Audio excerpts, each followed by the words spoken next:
ಮನೇಲಿ ಸುಮ್ಮನೆ ಒಂದು ಫೋಟೋ ಹಾಕಿ ಪೂಜೆ ಮಾಡ್ತೀವಮ್ಮ. ಪೂಜೆ ಮಾಡಿ ಬರೋರಿಗೆಲ್ಲ ಊಟ ಗೀಟ ಮಾಡ್ತಾರೆ ಮನೇಲಿ ಅಷ್ಟೇ. ಬಾಕಿ ಏನು ಯಾರನ್ನೂ ಕರೆದಿಲ್ಲ.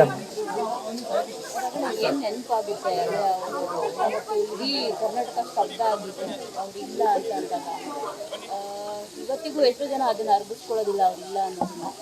ಆ ಕ್ಷಣ ಜ್ಞಾಪಿಸ್ಕೊಳ್ಳೋಕ್ಕೆ ಕಷ್ಟ ಆಗುತ್ತಮ್ಮ. ಅದನ್ನ ಜ್ಞಾಪಿಸ್ಕೊಳ್ಳೋದಿರೋದೇ ಒಳ್ಳೇದು ಅನ್ಸುತ್ತೆ. ಜ್ಞಾಪಿಸ್ಕೊಂಡ್ರೆ ಕಷ್ಟ ಆಗುತ್ತೆ. 19 ವರ್ಷ ಆಯಿತು. ಆದರೂ ಅವರ ಒಂದು ಜೊತೆಗಿದ್ದಂಥ ಕಳೆದಂಥ ಒಂದು ಯಾವುದಾದ್ರೂ ಸಾಕಷ್ಟು ನೆನಪುಗಳನ್ನ ಹಂಚ್ಕೊಂಡಿದ್ದೀರಾ? ಪ್ರತಿ ವರ್ಷ ನೆನ್ಸ್ಕೊತಾನೆ ಇದ್ದೀವಿ. ಅವ್ರದ್ದು ಖಾಲಿ ಆಗ್ತಾ ಹೋಗ್ತಾ ಇರುತ್ತೆ. ಪ್ರತಿಯೊಂದು ಕ್ಷಣನೂ ಅವ್ರ ಜೊತೆ ಕಳೆದಿದ್ದು ಒಂದು ಚಿನ್ನದ ಗಳಿಗೆ. ಅವೆಲ್ಲ ಮತ್ತೆ ಆಗಲ್ಲ. ನೆನಪುಗಳಲ್ಲಿ ಮಾತ್ರ ಇರ್ತದೆ ಎಲ್ರಿಗೂ. ಶಿವಣ್ಣ ಅವರು ಅಮೆರಿಕಕ್ಕೆ ಹೋಗಿ ಚಿಕಿತ್ಸೆ ಪಡೆದಿದ್ದಾರೆ, ತೊಡಗಿಸ್ಕೊತಾ ಇದ್ದಾರೆ, ಚೆನ್ನಾಗಿ ಅವ್ರು ಮತ್ತೆ ಮಾಡ್ತಾ ಇದ್ದಾರೆ.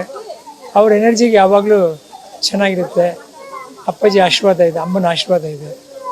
ಅವ್ರು ಇನ್ನೂ ಜಾಸ್ತಿ ಪಿಕ್ಚರ್ ಮಾಡ್ತಾ ಇರ್ತಾರೆ. ಅವ್ರು ಒಳ್ಳೇದಾಗುತ್ತೆ. ಮಗನ ಸಿನಿಮಾ ಕೂಡ ಈಗ ರೆಡಿ ಆಗ್ತಾ ಇದೆ. ಮುಂದೆ 2 ತಿಂಗಳು ರಿಲೀಸ್ ಆಗುತ್ತೆ. ಮನೇಲಿ ಸುಮ್ಮನೆ ಒಂದು ಫೋಟೋ ಹಾಕಿ ಪೂಜೆ ಮಾಡ್ತೀವಮ್ಮ. ಪೂಜೆ ಮಾಡಿ ಬರೋರಿಗೆಲ್ಲ ಊಟ ಗೀಟ ಮಾಡ್ತಾರೆ ಮನೇಲಿ ಅಷ್ಟೇ. ಬಾಕಿ ಏನು ಯಾರನ್ನೂ ಕರೆದಿಲ್ಲ.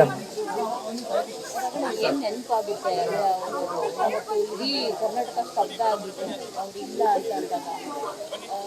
ಇವತ್ತಿಗೂ ಎಷ್ಟೋ ಜನ ಅದನ್ನ ಅರ್ಗಿಸ್ಕೊಳ್ಳೋದಿಲ್ಲ ಅವ್ರಿಲ್ಲ ಅನ್ನೋದನ್ನ. ಆ ಕ್ಷಣ ಜ್ಞಾಪಿಸ್ಕೊಳ್ಳೋಕ್ಕೆ ಕಷ್ಟ ಆಗುತ್ತಮ್ಮ. ಅದನ್ನ ಜ್ಞಾಪಿಸ್ಕೊಳ್ಳೋದಿರೋದೇ ಒಳ್ಳೇದು ಅನ್ಸುತ್ತೆ. ಜ್ಞಾಪಿಸ್ಕೊಂಡ್ರೆ ಕಷ್ಟ ಆಗುತ್ತೆ. 19 ವರ್ಷ ಆಯಿತು. ಆದರೂ ಅವರ ಒಂದು ಜೊತೆಗಿದ್ದಂಥ ಕಳೆದಂಥ ಒಂದು ಯಾವುದಾದ್ರೂ ಸಾಕಷ್ಟು ನೆನಪುಗಳನ್ನ ಹಂಚ್ಕೊಂಡಿದ್ದೀರಾ? ಪ್ರತಿ ವರ್ಷ ನೆನ್ಸ್ಕೊತಾನೆ ಇದ್ದೀವಿ.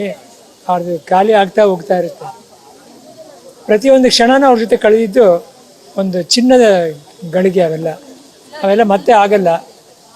ನೆನಪುಗಳಲ್ಲಿ ಮಾತ್ರ ಇರ್ತದೆ ಎಲ್ರಿಗೂ. ಶಿವಣ್ಣ ಅವರು ಅಮೆರಿಕಕ್ಕೆ ಹೋಗಿ ಚಿಕಿತ್ಸೆ ಪಡೆದಿದ್ದಾರೆ, ತೊಡಗಿಸ್ಕೊತಾ ಇದ್ದಾರೆ, ಚೆನ್ನಾಗಿ ಅವ್ರು ಮತ್ತೆ ಮಾಡ್ತಾ ಇದ್ದಾರೆ. ಅವ್ರ ಎನರ್ಜಿಗೆ ಯಾವಾಗಲೂ ಚೆನ್ನಾಗಿರುತ್ತೆ. ಅಪ್ಪಾಜಿ ಆಶೀರ್ವಾದ ಇದೆ, ಅಮ್ಮನ ಆಶೀರ್ವಾದ ಇದೆ. ಅವ್ರು ಇನ್ನೂ ಜಾಸ್ತಿ ಪಿಕ್ಚರ್ ಮಾಡ್ತಾ ಇರ್ತಾರೆ. ಅವ್ರು ಒಳ್ಳೇದಾಗುತ್ತೆ. ಮಗನ ಸಿನಿಮಾ ಕೂಡ ಈಗ ರೆಡಿ ಆಗ್ತಾ ಇದೆ. ಮುಂದೆ 2 ತಿಂಗಳು ರಿಲೀಸ್ ಆಗುತ್ತೆ. ಫೇಸ್ಬುಕ್ ಮತ್ತು ಇನ್ಸ್ಟಾಗ್ರಾಮನ್ನು ಫಾಲೋ ಮಾಡಿ, ಯೂಟ್ಯೂಬ್ ಚಾನಲನ್ನು ಸಬ್ಸ್ಕ್ರೈಬ್ ಮಾಡಿ.